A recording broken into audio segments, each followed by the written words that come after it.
يقول الحوثيون عندنا في تهامة يخطبون الجمعة يسبون معاوية وعمرو بن العاص. رافضة يبغضون معاوية وعمرو بن العاص أشد من بغضهم للشيطان، ربما لا يستعيذون من الشيطان الرجيم كما يطعنون في معاوية وعمرو بن العاص. إن تكلموا تنقص لمعاوية وعمرو بن العاص، وإن حكموا عليهم بالنار معاوية وعمرو بن العاص، ويتهمون في أعراضهم وفي نسبهم، ما تركوا شيء منهم إلا وطعنوا فيهم بسببه. الله المستعان. مع أن معاوية وعمرو بن العاص من خيرة الصحابة. كان في الصحابة من أناس شهدوا النبي صلى الله عليه وسلم في حجة الوداع وفي غيرها ولم يكن لهم ذكر كمعاوية رضي الله عنه وكعمرو بن العاص. عمرو بن العاص جعله النبي صلى الله عليه وسلم قائدا لبعض الجيوش في زمنه، دليل على شجاعته وبسالته وإيمانه، وبشره بخير عظيم، بشره بأن الإسلام يهدم ما قبله، وأن الحج يهدم ما قبله، وأن الهجرة تهدم ما قبلها، وفتح الله على يديه بلاد مصر كلها بحسناته، بل فتح إفريقيا كان هو البادئ به. هكذا معاوية مشهور عند المسلمين بكتابة الوحي، صهر النبي صلى الله عليه وسلم، ثم بعد ذلك ولاه عمر رضي الله عنه على الشام 20 سنة، عمر وعثمان ولاه 20 سنة، مع أن عمر رضي الله عنه ربما كان يغير أمراء البلدان ويغير القضاة ونحو ذلك، ومعاوية أقره على الشام هذه الفترة الطويلة. ثم وليها 20 أميرا للمؤمنين، يحكم بالعدل ويقضي به ويحكم الشريعة ويدعو إلى الله وينشر الجيوش في الآفاق للدعوة إلى الله. رجل صالح في عبادته، صالح في علمه، صالح في مراقبته. فما وقع بينه وبين علي بن أبي طالب رضي الله عنه نرجو أن الله قد عفى عنهما، وعلي رضي الله عنه صاحب الحق، ومع ذلك قد أخبر النبي صلى الله عليه وسلم أن الحسن بن علي يصلح الله به بين طائفتين من المسلمين، فأصلح الله به بين طائفة علي بن أبي طالب التي وليها الحسن بعده، وبين طائفة معاوية رضي الله عنه، فتنازل عن الملك والخلافة لمعاوية رضي الله عنه وعنهم جميعا.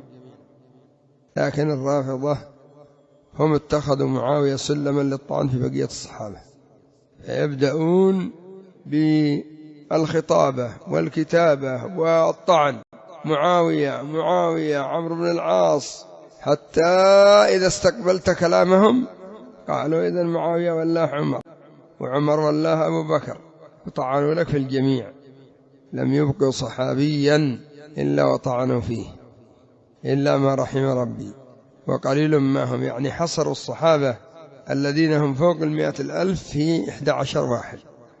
كل الآيات القرآنية والأحاديث النبوية في فضائل الصحابة صارت غير معمول بها إلا في 11 واحدا. لا إله إلا الله. يعني طعن في النبي صلى الله عليه وسلم صريح. 23 سنة ما معه من الصادقين إلا 11 واحد، والباقي كلهم للنار وأهل النفاق. أعوذ بالله من هذا الاعتقاد الزائف الخبيث. فدعوا الصحابة فيما جرى بينهم، وكلهم في الحشر مغفور لهم. تلك أمة قد خلت لها ما كسبت ولكم ما كسبتم ولا تسألون عما كانوا يعملون. طهروا قلوبكم تجاه الصحابة، طهروا قلوبكم تجاه من طهر الله قلوبهم وأثنى عليهم وأحبهم وارتضاهم ومدحهم. قال بعضهم يعني عمر بن عبد العزيز كان أعدل من معاوية، قال له هل رأيت معاوية يعني وعدله، وأثنى على معاوية بخير كثير. كان عادلا، كان مصلحا عاملا بالكتاب والسنة. وما وقع مثلا من بعض الاجتهادات في القتل ونحو ذلك لمصلحة الأمة، لو لم يكن إلا في نظرته هو، فهو مجتهد إما مصيب وإما مخطئ، معفو عن خطئه، مأجور على اجتهاده. مثل قتل حجر بن عدي، لما قتل حجر بن عدي الواقع أن حجر بن عدي رحمه الله تعرض لأميرهم، حصب النعمان بن بشير وهو يخطب، والناس يعانون من الخوارج، يعانون من الفتن، وهذا تصرف غير مرضي، أن يذهب ويحصب الخطيب وهو الأمير تجري عليه. عند ذلك أخذوا إلى معاوية رضي الله عنه، عفى عمن عفى بعد أن استشار الناس، وقتل من قتل بعد أن استشار الناس وكلهم يؤيده. عتبت عليه عائشة في قتله، قال كلمة تدل على أنه لم يقتله تشهيا، قال لأن ألقى الله بدم حجر بن عدي ولا يسفك من أجله 100,000 من المسلمين، خشية من ثورة بسبب هذا التصرف، فرأى أن قتل هذا الرجل حقن لدماء آلاف المسلمين وأدل فتنة. وأما قولهم مثلا يهنجمون ويقولون كان يلعن علي بن أبي طالب، غاية ما عندهم حديث سعد بن أبي وقاص ما منعك أن تلعن أبا تراب، ليس في أنه لعنه ولا أمر بلعنه، إنما يقول له ما الذي يمنعك أن تلعن أبا تراب؟ يقول ما كنت لأنعله بعد أن سمعت النبي صلى الله عليه وسلم يقول كذا وكذا. لكن هم شددون. ويا أخي قد ذهب علي بن أبي طالب رضي الله عنه وذهب معاوية رضي الله عنه، فشأنهم في هذا الخلاف الذي بينهم إلى الله. نحن علينا أن نعتقد أن علي بن أبي طالب كان على الحق، ونعتقد أن معاوية رضي الله عنه كان معه نوع حق، مع أنه يعني لو بايع لعلي بن أبي طالب ابتداء حتى يستتم الأمر ويسلم القتل بعد ذلك، لكن قدر الله ما شاء فعل.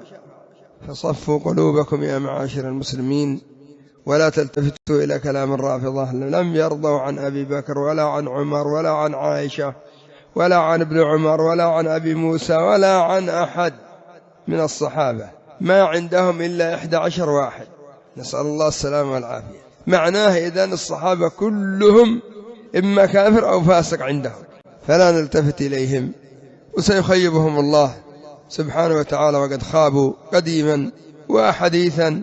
إنما الباطل ربما تشاهد له جولة وفي الأخير يندثر، والحمد لله رب العالمين.